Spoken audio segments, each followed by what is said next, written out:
Hello friend, my name is Kristen and today we are going to be talking about your mental health.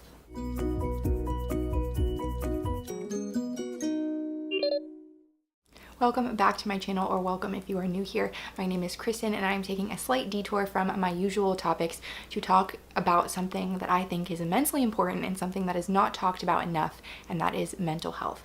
So you may or may not know that May is Mental Health Awareness Month. This is a very fitting topic, and that's actually how I came to be speaking about the topic of this video. Everyone has mental health, that's the thing, and that's why I think it's so important. Just like physical health, we all have varying degrees of healthiness in our both physical and mental health journeys, and the two are very, very closely intertwined. And I think there's a lot of focus on physical health and what you can do to improve that, but there's a lot less to be said about mental health and mental health awareness. My goal for this video is just to increase awareness, just helping you and I to become a more educated and informed person and a friend, both for yourself and others, and just being more aware and educated about mental health in general. I have my notes here as usual, and I plan on doing a blog post about this video after I record this, but there is so much that I want to say, so I have just tried to narrow it down to what I want to share the most. First, I just wanted to provide some general statistics about mental health in primarily young adults and adolescents, because that is just my target audience. That's the age group that I'm in. And I will also be providing the links to some of the resources that I use to do my research and make sure that I'm well informed. If you want to go ahead and learn more while you're watching this or after you watch this, I think it is worth your time. Primarily, I'm going to be talking about anxiety, depression, and suicide in young adults, because I think those are some of the most common mental illnesses. According to the National Institute on Mental Health, or the NIMH, 31.9% of adolescents had any type of anxiety disorder, ranging from a variety of different types of disorders and in different levels of severity. And these numbers are about 10% higher for adolescent females compared to males. The prevalence of depression was highest in the age group of ages 18 to 25 at 13.1%, which I also thought was interesting, just that is the highest level, or when depression is the most prevalent. And of adolescents who experienced a major depressive episode, approximately 71% of those had a severe impairment. And finally, some fast facts on suicide in primarily young people. The CDC says that suicide was the 10th leading cause of death overall in the US, claiming the lives of over 47,000 people. Of ages 10 to 34, suicide was the second leading cause of death, only behind intentional injury, and the fourth leading cause of death between people ages 35 to 54. That is something, and that's kind of why I wanted to talk about this. And this article specifically didn't talk about the links between types of mental illnesses, but there is information on that as well. I could talk about so many different things in this, but specifically with suicide, I know there is a high linkage between other symptoms and mental illnesses. There were twice as many suicides as there were homicides in the 1 year, twice as many, with 47,000 suicides and 19,000 homicides. Those numbers are shocking. And between 2001 and 2017 in the US, the age-adjusted suicide rate increased across the total one population 31%. And what I also thought was shocking compared to some of the other numbers and things that I thought I knew about mental health, the suicide rate among males remains nearly 4 times higher than among females, at about 22 suicides per 100,000 people in males relative to 6 suicides per 100,000 people in females in 2017. Those are just some general statistics. Like I said, I will leave more information down below because these things are shocking, and a lot of this I didn't know, and I would like to think I'm pretty well versed in mental health and mental health illness statistics in the US, but this is just crazy to think about, and I'm a huge numbers person, and there is no ignoring that.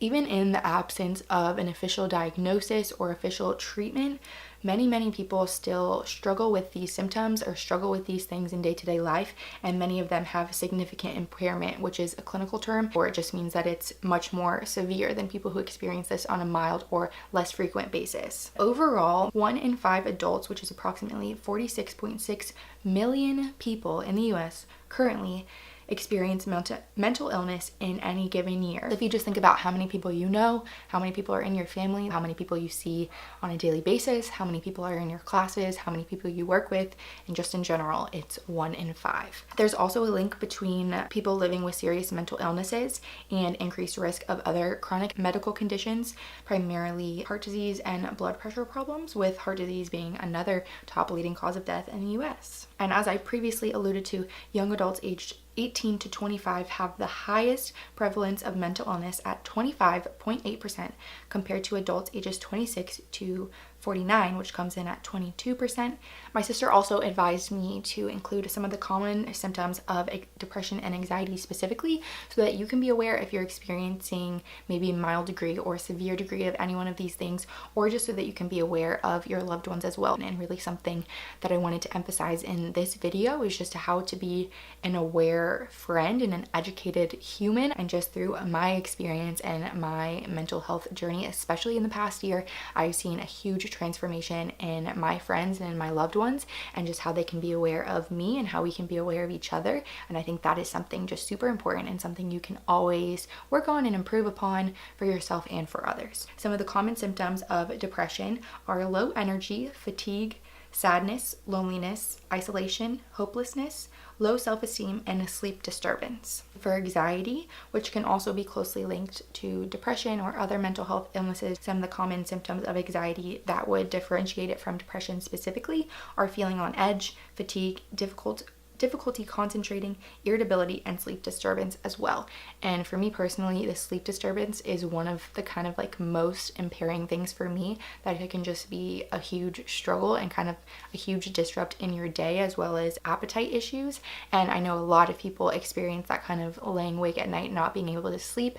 And there's definitely a difference between regular stress and something that is continual and prevalent and stopping you from being able to live a happy, healthy life. The stigma around mental illness and mental health in general, I think, is a huge issue and something I could probably make a whole dedicated video on, but I do think it is something really important to acknowledge and work on, even just in yourself and in your own language. But the stigma and the way people talk and treat mental illness can make it difficult for people to realize that they actually have problems within themselves, and kind of make it difficult for them to acknowledge that they may need or could benefit from treatment. And they also might make it difficult for them to open up to others about their struggles. And even though a lot of these symptoms that I mentioned specifically for depression and anxiety are very common and things that you are naturally just going to experience over time in life, as happiness in life comes in waves, there are people who have diagnosable mental health issues, and there are times when maybe these things could be a lot more serious for you. So even if it's not considered major depressive disorder, you can go through kind of like short bursts of extreme depression or more severe depression or anxiety. And some people do need more help or just more support to overcome these things and work through these things, especially if it is something that they're experiencing in a long-term matter, more so than just with the regular patterns of life. But even people who may not be that 1 in 5 person, those other 4 in 5 people are going to go through these same struggles and symptoms as well, and they still deserve and need help and support just for going through those struggles. By the end of this video, I kind of wanted to just talk about how you can be a supportive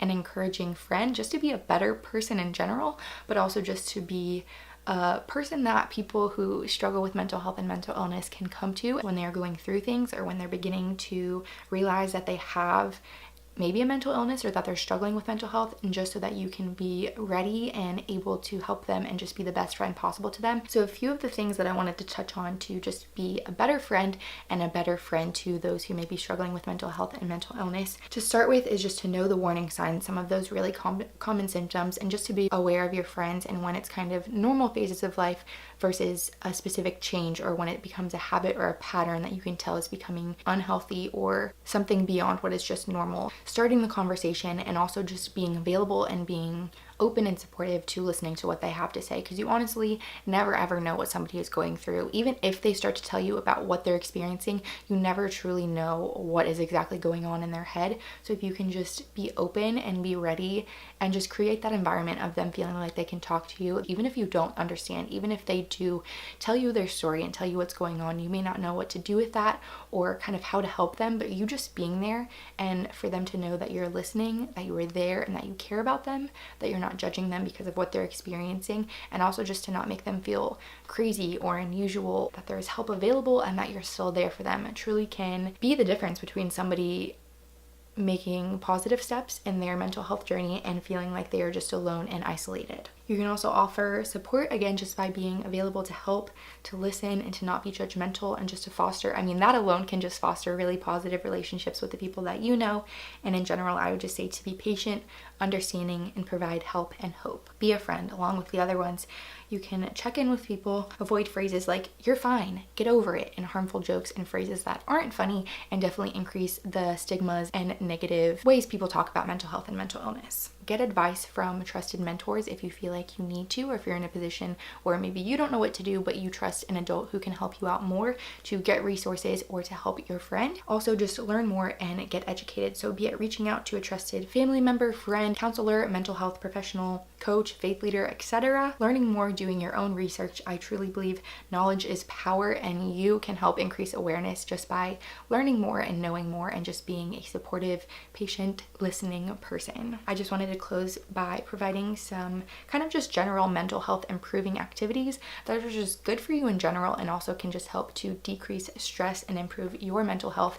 And these are some of the things that you could recommend to people if they are struggling with something. One is practicing positivity and just kind of training yourself to have a positive perception in life in general. Positivity or negativity can become a habit, and it really is whether you see the glass half full or half empty. And that's definitely something I can notice in myself when I start to switch from being a generally positive person to a generally negative person. I can kind of notice when, hey, maybe I'm not as mentally healthy as I'd like to be, and then notice that and then work on practicing positivity more. Also, expressing gratitude. This has been a proven link to overall better happiness and just practicing joy. So whether you just want to think of 3 things before you go to sleep that you're grateful for or thankful for in that day, you can start a gratitude journal. There's also a link to having a journal where you write about happy emotions or things you're grateful for, and a link to long-term happiness. Mindfulness of the present moment. This is one I have really worked on recently and working to improve my mental health. Focusing on physical sensations can help to ground you in the moment, especially if you're experiencing a more extreme moment of kind of panic, anxiety, or just depression. The smells of what's around you or the sounds, especially, I've also noticed this helps me if I'm trying to fall asleep at night. Focusing on where I currently am right now can kind of help ground me and bring me back to the moment instead of worrying about a million things and have my mind in a million places at once. Exercise, this is one of the most common ones that you hear, but physical exercise is mood boosting and stress relieving, and also good for your physical and mental health. Eating good meals, because food is fuel. Feeding your body with healthy nutrients is proven to improve your mood and also help brain function, and will just make you feel better over a longer period of time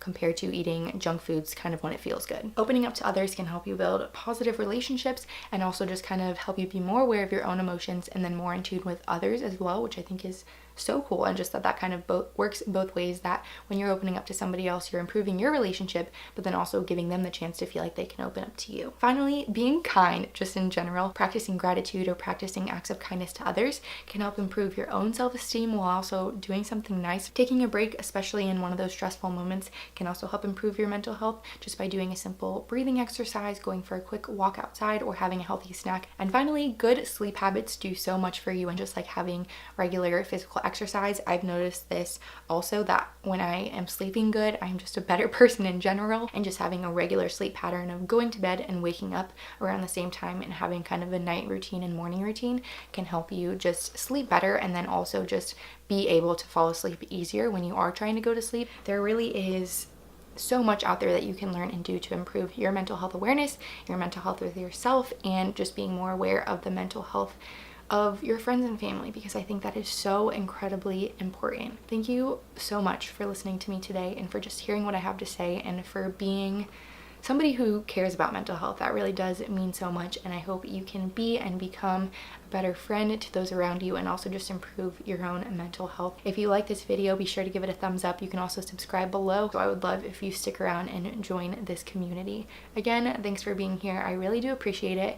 Before I see you again, be nice to people, be nice to yourself, and do something kind today.